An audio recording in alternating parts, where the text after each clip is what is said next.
Hi Gauri smart. Hi Shankar, చెప్పు ఏంటి సంగతులు? 10th class new text books release అయింది కదా, రిలీజ్ అయింది తెలిసింది. చెప్పు. చాలా మంది అంటే చాలా మంది నీ 10th క్లాస్ మ్యాథ్స్ వీడియోస్ కోసం ఎదురు చూస్తున్నారు తెలుసా. సో టెన్షన్ ఎందుకు దండగా, గౌరీ సార్ అనగా. సో ఖచ్చితంగా మీ అందరి కోసం 10th class new text book యొక్క మొత్తం మ్యాథ్స్ కంటెంట్, అదేవిధంగా మ్యాథమెటిక్స్ అన్ని ఎక్సర్సైజ్ వీడియోస్, అదేవిధంగా ఎగ్జాంపుల్స్, అదేవిధంగా సిబిఎస్ఈ ప్యాటర్న్లో వస్తున్న మొత్తం అన్ని ప్యాటర్న్స్, ఆబ్జెక్టివ్ టైప్ క్వశ్చన్స్ అన్ని కూడా మీకు ఈచ్ అండ్ ఎవ్రీథింగ్ ఎక్స్ప్లెయిన్ చేస్తాను. మీరేమీ టెన్షన్ పడద్దు. కాబట్టి గౌరీ సార్ ఛానల్ని సబ్స్క్రైబ్ చేయండి. Hi students, welcome to Gowri smart channel. ఈరోజు మనం 10th క్లాస్ న్యూ సిలబస్లోని 4th లెసన్ అయిన క్వాడ్రాటిక్ ఈక్వేషన్ యొక్క కాన్సెప్ట్ ఫుల్ డీటెయిల్గా నేర్చుకుందాం. దీనికి ప్యారల్గా ట్రిగ్నోమెట్రీ కూడా వస్తుందండి. సో ఆ వీడియోస్ కూడా చూడండి. అంటే సెమిస్టర్ 2 కూడా దీనికి ప్యారల్గా, అంటే సో ఒకే రోజు మనకి 2 వీడియోలు, అంటే ఒకరోజు సెమిస్టర్ 1, ఒకరోజు సెమిస్టర్ 2, ఈ విధంగా మనం మొత్తం సిలబస్ అంతా కూడా ఈ సమ్మర్ హాలిడేస్లో మనం కంప్లీట్ చేయబోతున్నాం. ఇంకా ఆలోచించకుండా వీడియోని స్టార్ట్ చేద్దాం. Quadratic equation. అసలు క్వాడ్రాటిక్ ఈక్వేషన్స్ అంటే తెలుసుకోవాలంటే ముందు మనం ఇక్కడ వరకు మనకి కాన్సెప్ట్ తెలియాలి. ఇక్కడ వరకు మన కాన్సెప్ట్ తెలిస్తే ఆటోమేటిక్గా మనకి ఈ చాప్టర్లో ఉన్నవి 1, 2, 3 ఈ మూడేనండి. సో ఈ 3 చాలా ఈజీ. కథ ఇవేవి తెలియకుండా ఈ 3 నేర్చుకుంటే ఏమీ రాదు. సో కనుక ఫస్ట్ ఆఫ్ ఆల్ మనం బేసిక్స్ నేర్చుకోవాలి. వేరియబుల్ పేర్లో ఉంది, వేరియబుల్ అంటే వేరియేషన్. సో వాడు చాలా వేరియేషన్స్ చూపిస్తున్నాడు, అంటే వాడు డిఫరెంట్ క్యారెక్టర్స్లో యాక్ట్ చేస్తున్నమాట. ఫర్ ఎగ్జాంపుల్ ప్రకాష్ రాజు ఉన్నాడు, ప్రకాష్ రాజు మొత్తం అన్ని యాక్షన్స్ చేయగలడు. రాజేంద్ర ప్రసాద్ ఉన్నాడు, రాజేంద్ర ప్రసాద్ కూడా అన్ని యాక్షన్స్ చేయగలడు. చిరంజీవి, పవన్ కళ్యాణ్, ఇలాగా ప్రతి ఒక్కరు కూడా వారి యొక్క వేరియేషన్స్ చూపిస్తారు. అంటే ఒక్కొక్క సినిమాలోనూ ఒక్కొక్క. ప్రభాస్ ఉన్నాడు, ప్రభాస్లో బాహుబలిలో ఒకలా చేస్తాడు, స్టార్టింగ్ సినిమాలో ఒకలా చేస్తాడు, సలార్లో ఒకలా చేస్తాడు. అంటే సో వేరియబుల్ అనేది ఏంటి మనకి వేరియేషన్స్. అంటే it is a symbol which is varying its value is called variable. For example, నా లెటర్ G తీసుకుంటాను, గౌరీ శంకర్. సో G అనేది నేను ఒక సమ్ చేస్తే G వాల్యూ 3 వచ్చింది. ఇంకొకరు G వాల్యూ చేస్తే -5 వచ్చింది. ఇంకొకరు G చేస్తే G వాల్యూ 7 వచ్చింది. అంటే సింబల్ అయితే Gఏ, కానీ దాని యొక్క వాల్యూస్ అనేవి varying, changing it's value. So that's what is variable. A symbol which is changing its value is called variable. మరి మనకి సింబల్స్ ఎన్ని ఉన్నాయి ఇంగ్లీష్లో? 26 లెటర్స్ ఉన్నాయి. All English alphabet are variables. All English alphabets are variable. అంతెందుకు మనకి x = 5 ప్రతిసారి మనం x వాల్యూ కడతాం. చిన్నప్పటి నుండి x వాల్యూస్ కడుతున్నాం. ఏంటి x అనేది? Unknown value. So it is a symbol. So ఈ ఎక్స్ అనేది సింబల్, ఈ సింబల్ అనేది అన్నోన్ వాల్యూ కనుక, అంటే అన్నోన్ వాల్యూ అంటే ఏంటి? ప్రతిసారి ఒకే వాల్యూ రాదు కనుక it's changing it's value. So it is a variable. Next, constant. It is also a symbol. For example I'm taking 4. నేను ఇది రాయగానే మీరు అందరూ ఏం చెప్తారు? 4 అని చెప్తారు. వాట్ ఈస్ దిస్ అంటే ఏం చెప్తారు? అందరూ 7 అని చెప్తారు. యాక్చువల్గా ఇది 7 కాదు, symbol. It is a symbol but it has a fixed value. అంటే ఈ సింబల్ని ఎవరు చూసినా సరే 7 అని చెప్తారు, ఈ సింబల్ని ఎవరు చూసినా సరే 4 అని చెప్తారు. అంటే it is a fixed value. So it is also symbols, those are having which are having fixed values. So that's what those are called constants. A symbol which has fixed value are called constant. Next, term. Variable alone is a term. For example, x term, 3 is a term, 3x is a term, x by 3 is a term, 3 by x is a term. అంటే మీరు variable alone తీసుకున్న, ఒక single variable తీసుకున్నా అది term అయిపోతుంది, ఒక single constant తీసుకున్న term అయిపోతుంది. ఈ రెండు కాంబినేషన్లుగా మల్టిప్లికేషన్ కానీ డివిజన్ కానీ. So variable alone or constant alone or the combination of both variable and constant with multiplication and division operation is called term. Degree of a term. Next word, degree of a term. నేను ఎన్ని variable తీసుకున్నాను? 1 variable తీసుకున్నాను కనుక degree 1. నేను ఎన్ని variable తీసుకున్నాను? 2 తీసుకున్నాను కనుక డిగ్రీ 2. నేను ఎన్ని వేరియబుల్స్ తీసుకున్నాను? 2 తీసుకున్నాను కనుక డిగ్రీ 2. నేను ఎన్ని వేరియబుల్స్ తీసుకున్నాను? ఎక్స్ఎల్ 2 తీసుకున్నాను, వైల్ 3 తీసుకున్నాను కనుక డిగ్రీ 5. అంటే ఏంటి? The sum of the powers of the variables which are present in a term is called degree of a term. The sum of the powers of the variables, the sum of the powers of the variables which are present in a term, is called degree of the term. So x square y cube అంటే ఇక్కడ 2 x y cube ఉన్నాయి కనుక 2 + 3 5 కనుక so ఈ term యొక్క degree అంతా 5 అవుతుంది. ఇంకోటి రాద్దాం, x square y cube z to the power of 5. So what is the degree here? 10. ఎందుకంటే 2 3 5 5 5 10. So the sum of the powers of the variables which are present in a term is called degree of the term. Next, expression. What is expression? ఇప్పుడు నేను అన్నాను చాలా కామ్గా ఉన్నాను, నేను నవ్వుతున్నాను, so this is my expression. నేను కోపంగా ఉన్నాను. సో ఇలాగా మనకి a symbol which expresses something is called an expression. For example ఇది ఒక symbol, it's a happiness, it's a symbol. It's a sadness, it is a symbol. It is denoting 5, it is a symbol. It is x అంటే వీటిని చూడగానే మనం express చేస్తున్నాం, it is a symbol అని. ఓకేనా? So అంటే symbol expresses something is called an expression. మనకి 2 expressions ఉంటాయి, numerical expression and variable expression. ఇప్పుడు నేను ఇలా రాశాను అనుకోండి, దీన్ని ఏం చదువుతాం? 1 + 2 - 5 అంటే న్యూమరికల్ ఎక్స్ప్రెషన్. ఈ ఎక్స్ప్రెషన్లో ఓన్లీ నెంబర్స్ ఉన్నాయి, నెంబర్స్ అంటే న్యూమరల్స్ కనుక సో నెంబర్స్ ఉండే దాన్ని న్యూమరికల్ ఎక్స్ప్రెషన్ అంటారు. x + y - z. దీంట్లో ఓన్లీ వేరియబుల్స్ ఉన్నాయి కనుక this is variable expression, variable expression. మరి ఈ 2 కలిపిస్తుంటే that is called algebraic expression. That is algebra. That is algebra. The expression, the sum of 2 or more variables with fundamental operation plus, minus, into, division is called algebraic expression. The sum of 2 or more variables, 2 or more terms. చూడండి 2x - 3y + 7. ఇందులో variables ఉన్నాయి, constants ఉన్నాయి, so addition subtraction కూడా చేస్తున్నాం. So అలాగా మనకి the sum of 2 or more variables are terms, the sum of 2 or more terms with fundamental operations is called algebraic expression. Simply it is called as algebra. Simply it is called algebra. దీన్ని సింపుల్గా ఏమంటాం? Algebra అంటామట. అంటే 2 లేదా అంతకంటే ఎక్కువ terms తీసుకొని వాటిని edition కానీ సబ్ట్రాక్షన్ కానీ మల్టిప్లికేషన్ కానీ డివిజన్ కానీ చేసినట్లయితే మీకు వచ్చేది ఆల్జీబ్రిక్ ఎక్స్ప్రెషన్. దాన్ని ఏమంటారు? ఆల్జీబ్రా అంటారు. డిగ్రీ వచ్చేసరికి x² + y + 9. The highest power of a term, the highest power of a term in algebraic expression is called degree of the algebraic expression.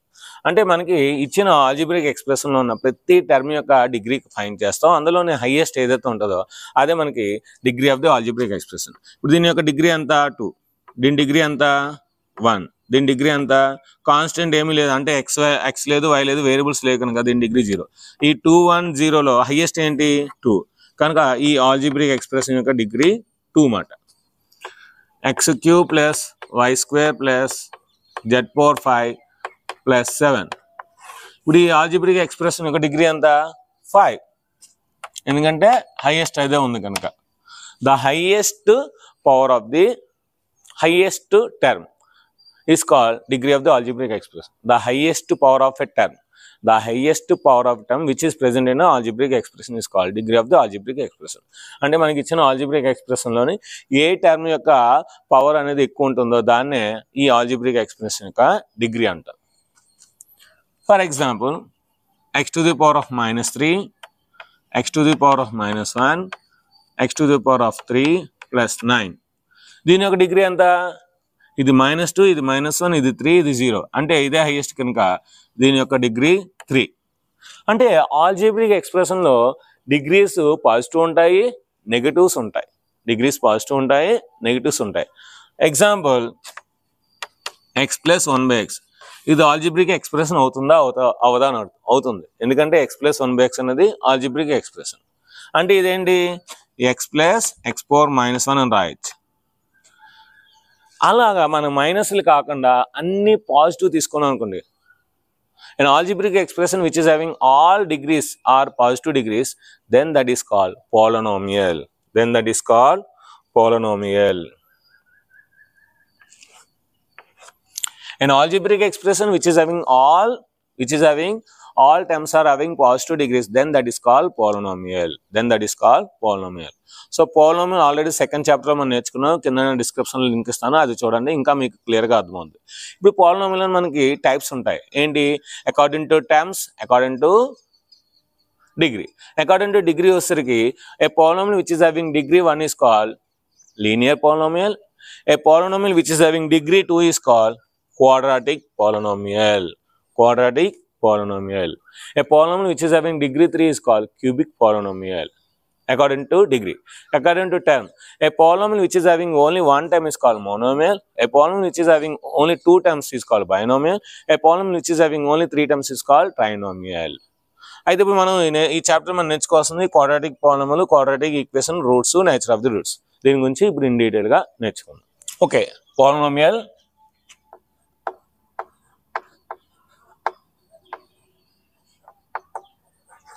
so according to degrees, linear polynomial, a polynomial which is having degree 1 అంటే దాని standard form ఎలా ఉంటుంది? ax plus b.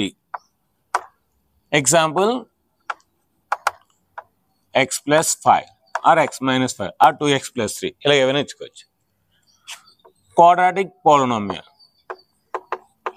a polynomial which is having degree 2 is called quadratic polynomial. ax square plus bx plus c. ఇక్కడ a not equal to 0. ఏ ఎందుకు 0 అవ్వదంటే ఇక్కడ ఏ 0 అయింది అనుకోండి, అప్పుడు మనకి క్వాడ్రాటిక్ రాదు, లీనియర్ వచ్చేస్తుంది. అందుకని ఏ 0 అవ్వకూడదు. దీనికి example x square minus 5x plus 6 ఏదైనా ఇచ్చుకోవచ్చు, మీ ఇష్టం. x square plus 10x plus 19, x square plus 2x plus 4, x square plus 4x plus 4 ఇలాగ మనకు నచ్చినవి ఇచ్చుకోవచ్చు. Next cubic polynomial. దీని standard form ax cube plus bx square plus cx plus d. A polynomial which is having degree 3 is called cubic polynomial. A polynomial which is having degree 3 is called cubic polynomial. అయితే మనం ఏం నేర్చుకోవాలి? Quadratic polynomial యొక్క extension నేర్చుకోవాలి. ఇక్కడ కూడా ఏ not equal to 0, ప్రతి చోట కూడా ఏ నాట్ ఈక్వల్ టు 0 అవుతుంది. ఓకే, ఇప్పుడు మనం ఏంటి క్వాడ్రాటిక్ పాలినామియల్ యొక్క ఎక్స్టెన్షన్ నేర్చుకోవాలి, ఇంకా ఇన్ డెప్త్ గా నేర్చుకోవాలి. అదేంటో చూద్దాం. A quadratic polynomial which is equal to 0 is called quadratic equation. That is our lesson. A quadratic polynomial which is equal to 0,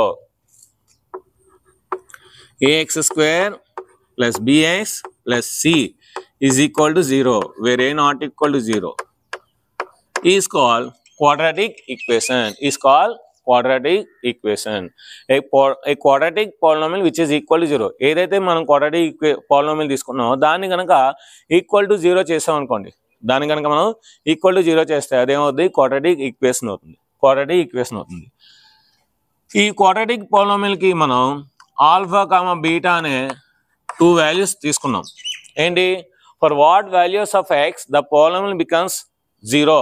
For what values of a variable the polynomial becomes 0, that is called zeros of the polynomial అని నేర్చుకున్నాం అక్కడ. అదే ఇక్కడ roots అంటాం. Roots అన్నమాట. For what value of x the quadratic equation is satisfying, those are called roots of the quadratic equation. Example, x square minus 5x plus 6 is equal to 0. నేను x value 2 తీసుకుంటున్నాను. x value ఎంత తీసుకున్నాను? 2 వేద్దాం. 2 square minus 5 into 2 plus 6 is equal to 0. 2 square ఎంత? 4. 5 2s 10 plus 6 is equal to 0. 4 plus 6 ఎంత? 10 minus 10 is equal to 0. 10 minus 10 ఎంత? 0. అంటే satisfy అయిపోయింది. నేను x వాల్యూ 2 వేస్తే సాటిస్ఫై అయింది కనుక ఈ x ఈజ్ ఈక్వల్ టు 2ని root of the quadratic equation అంటారు. ఏమంటారు? Root of the quadratic equation. దీని డిగ్రీ 2 కనుక దీనికి 2 రూట్స్ ఉంటాయి. డిగ్రీ 3 అయితే 3 రూట్స్ ఉంటాయి. డిగ్రీ 1 అయితే 1 రూట్ ఉంటుంది. కనుక దీని డిగ్రీ 2 కనుక దీనికి ఇంకో రూట్ కూడా ఉంటుంది. ఏంటి x = 3 కూడా ఉంటుంది. x = 3 ఎలాగ మనకి అది? So 3 square minus 5 into 2 5 into 3 plus 6 wherever x is there substitute 3 value, that's it. 3 square అంటే ఎంత? 9. 5 3s are 15 plus 6 is equal to 0. 9 plus 6 ఎంత? 15 minus 15 is equal to 0. 15 minus 15 ఎంత? 0. అంటే ఈ x² - 5x + 6 = 0 అనే క్వాడ్రాటిక్ ఈక్వేషన్ డిగ్రీ 2 కనుక దీనికి 2 roots ఉంటాయి. ఒకటి x = 2, ఇంకోటి x = 3. సో మరి మీకు ఎలా తెలిసిపోయింది? ఇంత ఈజీగా ఎలా తెలిసిపోయిందంటే మనం ఫ్యాక్టోరేషన్ మెథడ్ చేస్తాం. సో అదే మాట. ఏంటి ఫ్యాక్టోరేషన్ మెథడ్? x² - 5x + 6 = 0 రాసుకొని ఇక్కడ ఒక రఫ్ వర్క్ రాయాలి. ఏంటి? ఫస్ట్ టర్మ్ని లాస్ట్ టర్మ్ని మనం మల్టిప్లై చేసి రాయాలి. ఏంటి? 6x². అంటే ఇది ఏం లేదండి, మనకి ఆల్రెడీ చిన్నప్పుడు నేర్చుకున్నాం. ఏంటి? x + a into x + b 7th క్లాస్లో 8th క్లాస్లో నేర్చుకున్నాం. So x² + x into a + b + a into b ఈ ఫార్ములానే మనం రాస్తున్నాం. అంటే వాడు ఇది ఇస్తాడు, x² + x into a + b + ab ఇస్తాడు. ఇప్పుడు మనం దీన్ని ఏం రాయాలి? x + a అంటే x + b లో రాయాలన్నమాట. దీన్నే ఫ్యాక్టోరేషన్ అంటమాట. ఏంటి? ఆల్జీబ్రిక్ ఫ్యాక్టోరేషన్ అంటమాట. సో వాడు ఇది ఇస్తాడు, ఇది రాయాలి. అంటే మనకి ఇప్పుడు ఇక్కడ ఏంటి? a + b అవ్వాలి, ఇక్కడ a into b అవ్వాలి. కనుక దీన్ని ఏంటంటే మనం ఈ ఫస్ట్ టర్మ్ని లాస్ట్ టర్మ్ని మల్టిప్లై చేసి ఆ ప్రోడక్ట్ అనేది మనకి ఇది సరిపోవాలి, ఆ ఎడిషన్ అనేది మిడిల్లో సరిపోవాలి. చూడండి, 1 ఇప్పుడు 6ని 1 6 రాయొచ్చు, 2 3 రాయొచ్చు. ఈ xని ఇక్కడ ఒక x ఇక్కడ ఒక x రాద్దాం. ఇప్పుడు మధ్యలో ఏంటి? మనకి ఎడిషన్ సరిపోవాలి. ఈ రెండు యాడ్ చేస్తే ఇది సరిపోవాలి, ఈ రెండు ప్రోడక్ట్ చేస్తే ఇది సరిపోవాలి. అంతే కదా? ఈ రెండు యాడ్ చేస్తే మిడిల్ సరిపోవాలి, ఈ రెండు మనకి మల్టిప్లై చేస్తే ఇది సరిపోవాలి. కనుక 6xలో 1x తీస్తే 5x సరిపోవట్లేదు, కానీ 1xలో 6x తీస్తే -5x సరిపోతుంది. అంటే 1xలో -6x తీస్తే సరిపోతుంది, కానీ ఈ రెండు మల్టిప్లై చేస్తే సరిపోవట్లేదు. ప్లస్ ఇంటూ మైనస్ ఇక్కడ లేదు కనుక ఇది అవ్వదు. ఇప్పుడు ఇక్కడ చూడండి, -2x -3x -5x సరిపోతుంది. ఈ రెండు మల్టిప్లై చేయండి, -+, 2 3 6 x into x² కనుక ఈ పేరుని యాసిడ్గా ఇక్కడ తీసుకోవచ్చు. అంటే x² - 2x - 3x + 6 = 0. అంటే ఈ -5x నేను ఏం రాశాను? -2x - 3x. మరి -5x = -2x - 3x ఎలా వచ్చింది? ఈ విధంగా మనం రఫ్ వర్క్ చేస్తే వచ్చింది. ఈ విధంగా చేయడం వల్ల ఇదొక పేరు, ఇదొక పేరు. ఇందులో x కామన్ తీస్తే x అనేది లోపలికి వెళ్తుంది, మైనస్ కూడా లోపలికి వెళ్తుంది. x బయటకు వస్తుంది కనుక 2 అనేది లోపలికి వెళ్తుంది. ఇందులో -3 కామన్ తీస్తే x అనేది లోపలికి వెళ్తుంది. మనకి ఇక్కడ ప్లస్ రావాలని ఖచ్చితంగా మైనస్ ఉండాలి, ఎందుకంటే -× +2 3 6 కనుక 3 బయటకు వస్తుంది కనుక ఇంకా 2 అనేది లోపలికి వెళ్తుంది = 0. ఇక్కడ x - 2 కామన్గా ఉంది కనుక నేను x - 2 కామన్ తీస్తే x లోపలికి వెళ్ళిపోతుంది, -3 కూడా లోపలికి వెళ్ళిపోతుంది = 0. మరి a into b = 0 అయితే a = 0 అవుతుంది, b = 0 అవుతుంది. So x - 2 = 0, x - 3 = 0. So x = 2 అవుతుంది, x = 3 అవుతుంది. సో ఈ విధంగా నాకు ఆల్రెడీ వచ్చి కనుక నేను x వాల్యూ ఇందులో 2 వేసాను, x వాల్యూ 3 వేసాను. సో కనుక మనకి ఈ విధంగా ఫ్యాక్టరైజేషన్ చేయడం వల్ల వాటి యొక్క రూట్స్ అనేవి వస్తాయి. So how to find the roots of the quadratic equation అంటే by doing factorisation. So factorisation method ద్వారా వస్తాయి. మరి అన్ని ఈక్వేషన్స్కి వచ్చేస్తాయి సార్ అంటే రావు. For example x² + x + 1 = 0. దీనికి చేయండి, మీరు ఎంత చేసినా, ఎందుకంటే 1 × x² x², 1x², 1 1s 1, ఇక్కడ ఒక x ఇక్కడ ఒక x. ఇప్పుడు ఈ రెండు యాడ్ చేస్తే 2x అవుతుంది, ఇక్కడ 1x ఉంది. ఈ రెండు సబ్ట్రాక్షన్ చేస్తే 0 ఉంది, ఇక్కడ x ఉంది. అంటే మరి క్వాడ్రాటిక్ ఈక్వేషన్స్కి ఫ్యాక్టరైజేషన్ ద్వారా రాదు. మరి ఏం చేయాలి సార్ అంటే దానికంటూ ఒక ఫార్ములా ఉంది. ఇప్పుడు ఆ ఫార్ములాని మనం డెరైవ్ చేద్దాం. ఓకేనా? ఇప్పుడు క్వాడ్రాటిక్ ఈక్వేషన్స్కి ఫ్యాక్టరైజేషన్ ద్వారా రూట్స్ రాబోతే how to find the roots of the quadratic equation if factorisation is not possible means we can do by using formula. We can derive now the formula. ఇప్పుడు quadratic equation ఇస్తే దానికి మనం factorisation ద్వారా roots find చేయలేకపోతే అప్పుడు formula ద్వారా find చేయొచ్చు. అది ఎలాగో చూద్దాం. స్టాండర్డ్ ఫామ్ ఏంటి మనకి? ax² + bx + c = 0. సో మనందరికీ a + b హోల్² అనే ఫార్ములా తెలుసు, చిన్నప్పుడు నేర్చుకున్నాం. ఏం నేర్చుకున్నాం? a + b హోల్² = a² + 2ab + b². ఇప్పుడు నేను ఈ ఫార్ములా ఆధారంగా నేను దీని యొక్క రూట్స్ ఫైండ్ చేస్తాను. ఫస్ట్ ఆఫ్ ఆల్ ఏంటంటే నాకు ఇక్కడ x² ఉంది, అంటే ఇక్కడ మనకి a² కావాలి కనుక ఏం చేయాలి? ఫస్ట్ aతో మల్టిప్లై చేయాలి. సో aతో మల్టిప్లై చేస్తే a × a a² x² + abx + ac = 0. ఇప్పుడు నాకు 4తో మల్టిప్లై చేస్తాను, ఎందుకంటే 4ని 2² రాయొచ్చు కనుక 4a² x² + 4abx + 4ac = 0. ఇప్పుడు మీరు బాగా అబ్జర్వ్ చేయండి, మనకి a² 2ab వచ్చింది, b² రాలేదు. ఈ 4ac అట్సే తీసుకెళ్తాం. దీని ఏం రాయొచ్చు? 2ax హోల్ స్క్వేర్ అని రాయొచ్చు. చూడండి, 2² అంటే 4, a² అంటే a², x² అంటే x², అంటే a² వస్తుంది. ప్లస్ ఫార్ములాలో a² తర్వాత ఏముంది? 2 ఉంది. 2 ఫార్ములాలో 2 తర్వాత ఏముంది? a ఉంది. సో a అంటే ఏంటి మనకి? 2ax. అంటే ఈ టర్మ్ని ఇలా రాసుకోవాలి మచ్చ. ఈ టర్మ్ని ఈ విధంగా రాసుకోవచ్చు. 4ని 2 2 రాసుకోవచ్చు, a × x రాశాను. ఇంకేం ఇక్కడ ఎక్స్ట్రాగా ఉంది మనకి? ఇక్కడ b అనేది ఎక్స్ట్రా ఉంది కనుక ఇక్కడ మనం bని ఎక్స్ట్రాగా రాసుకుంటే ప్లస్ 4ac = 0. ఏం లేదు, ఫస్ట్ ఏం చేశాను? ఇచ్చిన స్టాండర్డ్ క్వాడ్రాటిక్ ఈక్వేషన్ని aతో మల్టిప్లై చేస్తాను. అప్పుడు a² x² + abx + ac = 0. తర్వాత 4తో మల్టిప్లై చేశాను. 4a² x² + 4abcx + 4ac = 0. దీన్ని ఎలా రాశాను? 2ax హోల్ స్క్వేర్ రాశాను. దీని రాశాను 2 × 2ab కదా, a అంటే మనకి 2ax కదా, a² కనుక 2ab. ఇందులో మనకి దీన్ని ఈ విధంగా రాస్తే 4ని 2 2 రాసుకోవచ్చు, ax రాసాం, ఇంకా b మిగిలిపోయింది కనుక bని పక్కన రాసాను, 2ab వచ్చింది. ఓకేనా? ప్లస్ 4ac అలా రాసాను. ఇప్పుడు ఈ 4ac అట్సే తీసుకెళ్ళిపోదాం. 2ax whole square + 2 × 2ax × b = -4ac. ఇప్పుడు a² ఉంది ప్లస్ 2ab ఉంది, కానీ b² లేదు. b² ఉండాలి కదా, ఎందుకంటే 2ab. ఇక్కడ b అనేది ఎక్స్ట్రా ఉంది, మరి దాని యొక్క స్క్వేర్ పక్కన ఉండాలి కదా. a² + 2ab + b² అయితేనే మనం a + b whole square రాయగలం.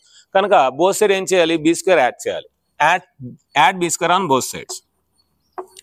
2ax whole square + 2 × 2ax × b + b² = b² - 4ac. b² అని బోత్ సైడ్ యాడ్ చేశారు. మరి b² క్యాన్సిల్ అయితే ఇది వస్తుంది. మీరు బాగా అబ్జర్వ్ చేయండి, ఇప్పుడు ఇది a + b హోల్ స్క్వేర్. చూడండి, a² + 2ab + b² అనే ఫార్ములాలో ఉంది. అంటే ఇప్పుడు మనం దీన్ని రాయొచ్చు a + b whole square. a అంటే 2ax + b అంటే ba హోల్ స్క్వేర్ = ఏమొచ్చింది? b² - 4ac. ఇంకా చిన్నప్పుడు మనం నేర్చుకుంది ఏంటంటే x² = a అయితే x ± √a అవుతుంది. ఎందుకు సార్ అంటే x² = 4 అయింది అనుకోండి, నేను +2 వేసినా 4 వస్తుంది, -2 వేసినా 4 వస్తుంది. +2² అయినా 4, -2² అయినా 4, అందుకనే ± వస్తుంది. సో కనుక ఇది కూడా x² = a లా ఉంది కనుక x = ఏం రాయొచ్చు? ± రాయొచ్చు. కనుక 2ax + b = ±√b² - 4ac. ఇప్పుడు మనకేం కావాలి? x కావాలి, ఇంకేం అవసరం లేదు. కనుక 2ax ఈ ప్లస్ b అట్స్ వెళ్తే -b అవుతుంది. -b ±√b² - 4ac. మనకేం కావాలి? x కావాలి కనుక x -b ± √b² b square minus 4ac by 2a.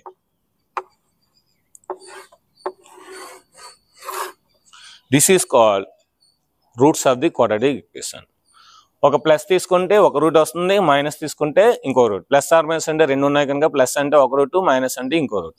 అంటే ఒకదాని ఆల్ఫా అనుకుంటే alpha is equal to minus b plus root over b square minus 4ac by 2a, ఇది ఆల్ఫా రూటు. అదేవిధంగా beta తీసుకుంటే minus b minus root over b square minus 4ac by 2a. So ఒకటి alpha root, ఇంకోటి beta root. మనం ఇందాక x square minus 5x plus 6 equal తీసుకున్నాం కదా. ఈ ఏబిసి వాల్యూస్ లేస్తే ఒకటి 2 వస్తుంది, ఒకటి 3 వస్తుంది అన్నమాట. ఓకే, ఇప్పుడు ఈ రెండు రూట్స్ని నేను యాడ్ చేశాను అనుకోండి, ఆల్ఫా ప్లస్ బీటా. ఈ root over b square minus 4ac minus root over b square minus 4ac cancel అయిపోతుంది. ఈ రెండు యాడ్ చేస్తే minus 2ba by 2a, 2 cancel అయితే minus b by a. Already polynomial నేర్చుకున్నాం, sum of the zeros minus b by a. ఈ రెండు product చేశాను అనుకోండి, alpha into beta c by a వస్తుంది. అంటే ఈ రెండు ప్రోడక్ట్ చేస్తే ఇది a ప్లస్ బి, ఇది a minus b, a plus b అంటే a minus b, a square minus b square అన్ని క్యాన్సిల్ అయిపోయి మనకి c బై a ఉంటుంది అన్నమాట. సో ఇది మనకి అక్కడ sum of the zeros and product of the zeros. ఇక్కడ మనం చెప్పాలనుకుంటే sum of the roots, product of the roots రెండు సేమ్ అట. అక్కడ ఇక్కడ రెండు సేమ్ అట. సమ్ ఆఫ్ ది రూట్స్ ఏంటి minus b by a, product of the roots ఏంటి సి బై ఏ అన్నమాట. ఇది roots. Next nature of the roots గురించి మనం ఇప్పుడు తెలుసుకుందాం. ఇప్పుడు మన నేచర్ ఆఫ్ ది రూట్స్ తెలుసుకుందాం. ఏంటి నేచర్ అంటే ఏంటి? స్వభావం. ఏంటి స్వభావం? దేని యొక్క స్వభావం? రూట్స్ యొక్క స్వభావం. రూట్స్ అంటే ఏంటి? ఆ రూట్స్ ఎలాగున్నాయి? ఆ రెండు ఈక్వల్గా ఉన్నాయా, అన్ఈక్వల్గా ఉన్నాయా, ఒకటి ప్లస్ ఒకటి మైనసా, లేదంటే రెండు పాజిటివ్ రెండు మైనసా, సో అవి ఎలాగున్నాయి, అసలు రూట్స్ ఉంటాయా లేవా అనేది మనకి నేచర్ ఆఫ్ ది రూట్స్ తెలుస్తుంది. నేచర్ ఎలా వస్తుందంటే first of all ax square plus bx plus c is equal to 0 where a not equal to 0. దీని యొక్క రూట్స్ యొక్క నేచర్ కావాలంటే ఫస్ట్ ఆఫ్ ఆల్ మనకి డెల్టా తెలియాలి. So delta is nothing but discriminant. Delta is nothing but discriminant. So discriminant is nothing but b square minus 4ac. So మనకి minus b plus or minus root of b square minus 4ac by 2 వచ్చింది కదా. ఆ ఫార్ములాలోని మనకి B square minus 4ac ఆధారంగా ఆ roots అనేవి మనకి equal అవుతాయా, అన్ఈక్వల్ అవుతాయా, రెండు ఉంటాయా ఉండవా కూడా మనం చెప్పవచ్చు. అంటే మనకి రూట్స్ ఏంటి? X is equal to minus b plus or minus root over b square minus 4ac by 2a. ఇప్పుడు ఈ delta B square minus 4ac అనేది మనకి పాజిటివ్ వచ్చింది అనుకోండి, అంటే రూట్లోనే పాజిటివ్ వచ్చింది అనుకోండి ఒక వాల్యూ, అంటే రూట్స్ అనేవి మనకి ఒకటి ప్లస్ వాల్యూ ఒకటి మైనస్ వాల్యూ వస్తుంది. అంటే ఒకటి రెండు కూడా వేరే వేరే వస్తాయి. అంటే ఈ డెల్టా వాల్యూ అనేది మనకి గ్రేటర్ దాన్ 0 అయితే,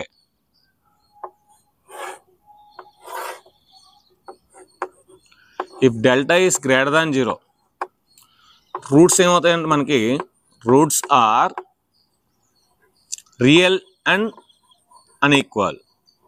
రియల్ అండ్ అన్ఈక్వల్. దీనికే రూట్స్ ఆర్ డిస్టింక్ట్ అంట. Distinct two real roots. Distinct అన్న అన్ఈక్వల్ అన్న ఒకటే, అంటే వేరే వేరే అని అర్థమాట. సో డెల్టా గ్రేటర్ దాన్ 0 వస్తే ఏంటి? రూట్స్ అనేవి real roots and unequal are distinct two real roots అన్నమాట. ఎందుకు రెండు అన్ఈక్వల్ వస్తుంది? ఎగ్జాంపుల్ మనం x square minus 5x plus 6 is equal to 0 తీసుకుందాం.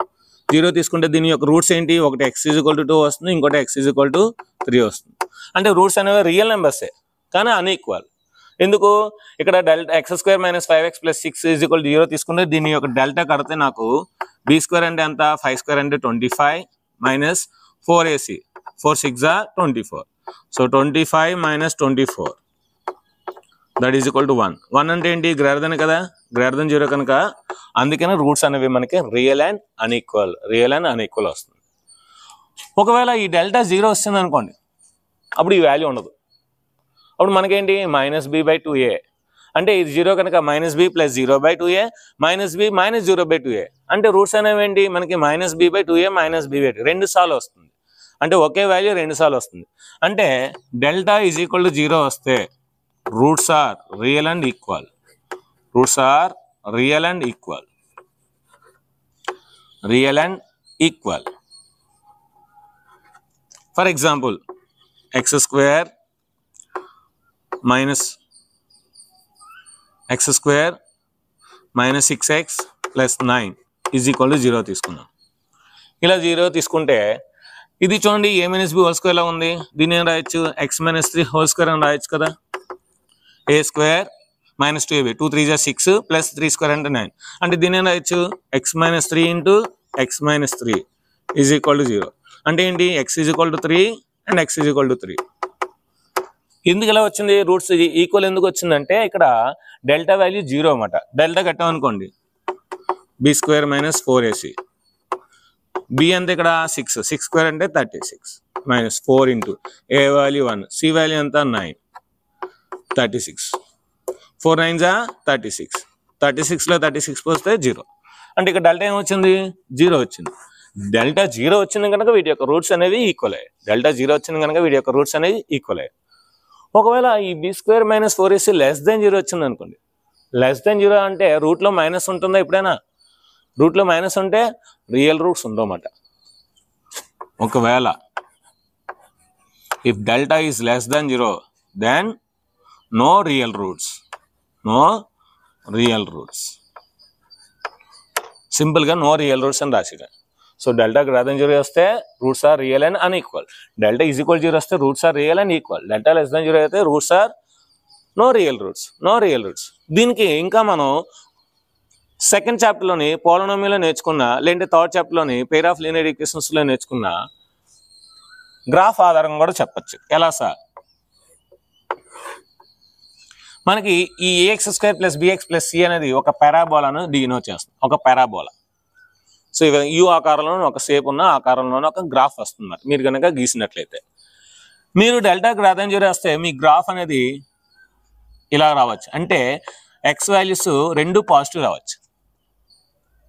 అంటే ఎక్స్ ఈజ్ ఈక్వల్ టు 2, 3 వచ్చిందా, ఇది 2 ఇది 3 అలా రావచ్చు. లేదంటే ఎలా అవ్వచ్చు, ఒకటి మైనస్ వాల్యూ ఒకటి ప్లస్ వాల్యూ రావచ్చు. లేదంటే ఎలా రావచ్చు, ఒకటి ప్లస్ వాల్యూ రెండు కూడా మైనస్లు రావచ్చు. అంటే ఇక్కడ డెల్టా గ్రేటర్ దెన్ 0 అయితే గ్రాఫ్ అనేది ఇలా ఉంటుంది అన్నమాట. గ్రాఫ్ అనేది ఇలా ఉంటే డెల్టా అనేది గ్రేటర్ దెన్ 0. ఒకవేళ డెల్టా ఈజ్ ఈక్వల్ 0 అయితే దాని యొక్క గ్రాఫ్ ఎలా ఉంటుంది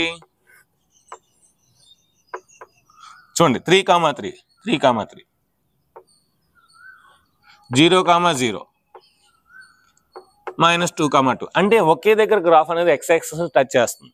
మనకి ఎక్స్ యాక్సిస్ ని ఎన్నిసార్లు టచ్ చేస్తే అన్ని జీరోస్ ఉంటాయని మనం నేర్చుకున్నాం. ఇక్కడ జీరోస్ అంటే ఏంటి, ఇక్కడ రూట్స్ అని అర్థం అన్నమాట.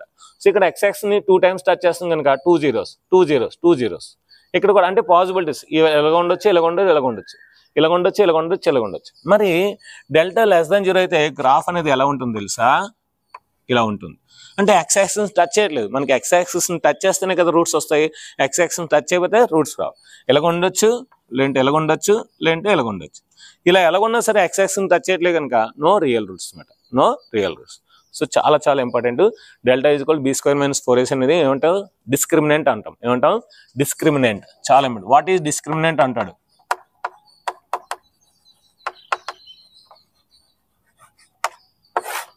What is discriminant of the quadratic equation అంటారు. సింపుల్ గా ఏంటంటే if ax square plus bx plus c is equal 0 is a quadratic equation, then delta is equal to b square minus 4ac is called discriminant. So if delta is greater than 0 roots are real and unequal, delta is equal 0 roots are real and equal, delta less than 0 no real roots. So ఇది friends మనకి nature of the roots. అంటే roots యొక్క స్వభావం. So equal ఉంటాయా, unequal ఉంటాయా, అసలు ఉండవా అనేది మనం దీని ద్వారా ఈజీగా చెప్పొచ్చు. అంటే ఏంటి ఈ నేచర్ ఆఫ్ ది రూట్స్ అంటే మనం రూట్స్ ని ఫైండ్ చేయకుండానే ముందే చెప్పేస్తామన్నమాట.